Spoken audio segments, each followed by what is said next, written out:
おはようございます。ケンです。今日は FST を今買った方がいいのか、それともサブスクの開始を待つべきなのか、ここについてお話をしていきたいと思います。テスラジャパンは2026年3月30日で FST の買い切りを終了すると案内をしました。7月1日以降は FST の買い切りの購入はできなくなります。そのため今まさに迷っている方も多いんじゃないかと思います。ただ、今回の判断は単純ではありません。見るべきは価格だけではないからです。今日の動画では5つのポイントを整理し、今どう考えるべきなのか、これを話してみたいと思います。FST の買い切りの終了、サブスク化、EAP 保有者の 50% オフ、そしてハードウェア3とハードウェア4の違い、FST 移行キャンペーンの可能性についてです。まず前提から確認しておきます。6月30日までなら FST の買い切り購入が可能です。現在の価格は FST ケーパビリティが87万1000円となっています。EAP を購入済みの方は差額を支払えば FST へのアップグレードができます。しかし7月1日以降、買い切りで購入できるのは EAP のみになります。FST については将来的にサブスクで提供される流れです。重要なのは開始前に EAP を買った車は将来サブスクを 50% オフで使えるという点になります。つまり今後の基本線は FST は買い切りではなくサブスクへということになるんです。そして EAP の保有者はサブスク料金が半額になる可能性が高いと思います。悩みどころは今87万円を支払って買うべきなのか、それともサブスクを待つのかという点になります。買い切りのメリットは将来の月額負担を避けられることです。日本で FST が承認され長く使えれば買い切りの価値は出てきます。一方で最大の注意点があります。FST というのはアカウントではなくって車両に紐づきます。つまり車を乗り換えた場合、原則として次の車には引き継がれません。今の車に長く乗る人と近く乗り換える人で判断っていうのは大きく変わります。では FST をサブスク化する大きな理由について考えてみたいと思いますけれども、その理由の一つとしては利用者を増やすことだと思います。買い切りで87万円となってくるとかなりハードルが高いです。でもサブスクだったらまずは1ヶ月試そうかなっていう人が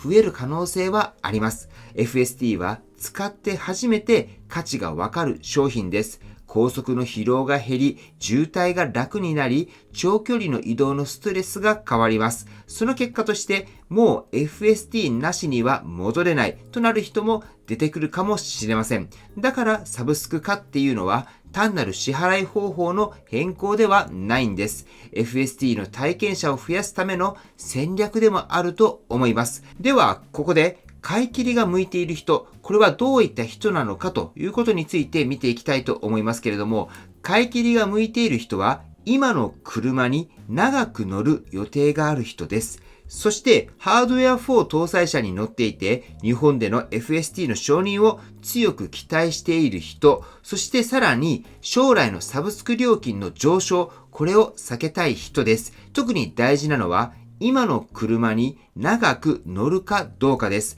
FST は車両に紐づくため短期で乗り換えるならば慎重に考えた方がいいと思います。では一方でサブスクが向いているのはどういった人なのかということについて見ていきたいと思いますけれども、まずは FST を試してから判断したいという人になります。現時点では認可時期がまだ読めないので、そういった読めないのが嫌っていう人だったり、近く乗り換える可能性がある人、例えば3年だったり5年単位で車を乗り換えるっていう人にはサブスクの方が向いているんじゃないかと思います。そしてハードウェア3の車両に乗っている人、ここが一番悩みどころになってきます。僕自身のモデル Y もハードウェア3なのでどうしたらいいのかというところを悩みどころではありますけれども、ここがかなり重要なポイントになってくるんじゃないかと思います。他の国での監視付きの FSD の展開を見てみると、対象はハードウェア4の車が中心です。そのため日本でもハードウェア4搭載っていうのが中心として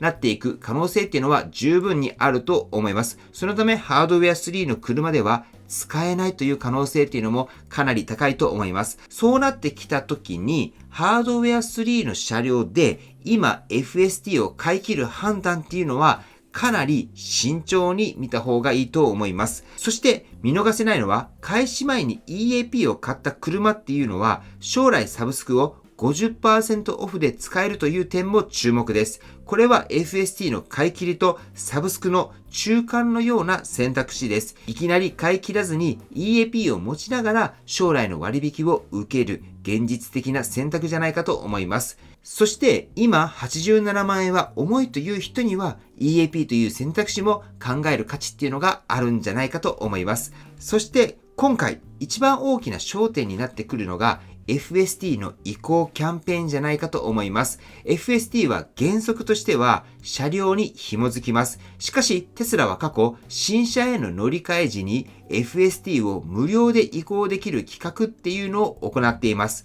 日本でも海外でも前例があり、将来の車に移行できる可能性っていうのはゼロではないんです。ただしこれは常設ではなくあくまで期間限定のキャンペーンです。必ず来るとは言えません。でも前例がある。ここが判断を難しくしています。特にハードウェア3のオーナーにとってこの移行キャンペーンっていうのは非常に重要になり得ます。対象がハードウェア4中心になるならばハードウェア3のオーナーへの対応っていうのが大きなテーマになります。その時考えられるのが FST の移行キャンペーンと新車乗り換えの促進です。そうすることによってテスラは乗り換え、新車の販売、そこからのサブスクへの拡大っていうのを同時に進めることができます。移行キャンペーンは救済だけではなく販売戦略にもなり得ると思います。はい。ということで最後に僕なりの判断基準をまとめてみたいと思いますけれども、ハードウェア4で今後も長く乗る人は買い切りを検討する価値はあると思います。ハードウェア3の方は追加説明だったり移行キャンペーンを待つ選択っていうのもあるんじゃないかなって思います。そして近く乗り換える可能性がある人っていうのは買い切りは慎重に考えたいところです。まず試してから判断したいという人はサブスクの方が相性がいいんじゃないかなって思います。すでに EAP を持たれている人は将来の 50% オフをどう活用するのかっていうのがポイントになってきます。今回の本質は FSD を買うのか買わないのかだけではありません。大事なのは今の車にどれくらいの期間乗るのか、そしてハードウェア4なのか、ハードウェア3なのか、サブスクをどう見るのか、移行キャンペーンの可能性をどう考えるかです。焦らず自分の車と今後の乗り換えの計画を整理するっていうことが一番大事になってくるんじゃないかなって思います。そしてこのあたり皆さんはどう考えますか？今 FST を買い切るべきだと思いますか？それともサブスクや移行キャンペーンを待つべきなのか？そのあたりですね、やはり皆さん車の買い方いろいろあると思いますので、自分はどういった立場からどういう風な感じで購入する、サブスクにするっていうのがあるのか、そのあたりコメントで教えていただければと思います。はい、ということで本日の内容は以上です。今回の動画が参考になったと思われたら高評価をよろしくお願いします。僕の YouTube は毎日発信しています。僕の YouTube をご覧になってもらえば、テスラの情報はほとんど網羅すると思いますので、チャンネル登録がまだな方はチャンネル登録の方をよろしくお願いいたします。はい、ということで今日も最後までご視聴していただきありがとうございます。テスラのある生活を楽しんでいきましょう。ではまた。追伸です。株式会社エコファクトリーの輻射熱の体感会、夏の会の日程が決まりました。ぜひ、真夏の輻射熱、クーラーとは全然違う涼しさの次世代技術を体感してみませんか？こんな方におすすめということで、クーラーの冷風が苦手な方、オフィスの空調をどうにかしたいと考えている経営者の方、工場などで働いていて、真夏は暑くて仕方ないと思われている方、家の断熱性が悪くて、夏が暑くて冬は寒い。これをどうにかしたいと思っている方、電気代の高騰で少しでも電気代を下げたいと思われている方です。こういった方におすすめです。一昨年一緒に行った方で体感された翌日に買われた方がいます。その方は両親の家に設置しました。この理由が家も古くなり断熱性もないというのがあります。ということで、このエコウィンなんですけれども、断熱性って実はあまり関係ないんですね。それも踏まえて、やはり古くなっている家とかにもエコウィンは結構活躍すると思いますので、このあたりぜひね、体感してもらえればと思います。では、体感会なんですけれども、7月17日の金曜日、こちらは姫路の武道館で行います。時間は13時から15時までです。このエコウィンなんですけれども、武道館だったり、体育館への導入っていうのも結構進んでいるんですね。そうなることで、体育館や武道館がかなりね、快適な状態になってきます。このあたり体感してもらうと、